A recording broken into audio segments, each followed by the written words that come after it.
Hello, Dutch friends. Pete Greig here. I'm sitting on the boat that I live on, just south of London. And I am so excited that my book, How to Hear God, is coming out in Dutch. I pray that it's going to be a great blessing to you in your relationship with God. This book's the follow-up to the previous one, How to Pray, a simple guide for normal people, because it's the other side of the conversation. We talk to God in prayer, but also He speaks back to us. And as I sat down to write this, I realized that this is really the most important thing any of us can ever learn to do. Jesus said, "My sheep listen to my voice." And so this is the primary mark of what it means to be a disciple.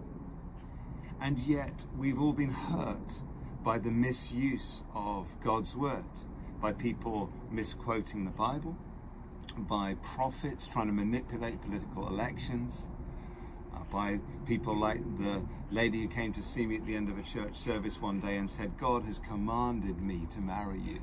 What do you do with this stuff?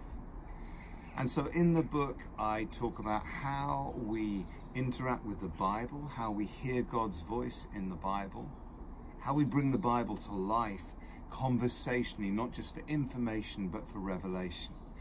And then I talk about dreams and prophecy and conscience and the subconscious and how we hear the still small voice of God. The aim for this book is to help you grow in your relationship with God. And not just to get better at hearing His voice for yourself, but then speaking His word to a world that desperately needs Him.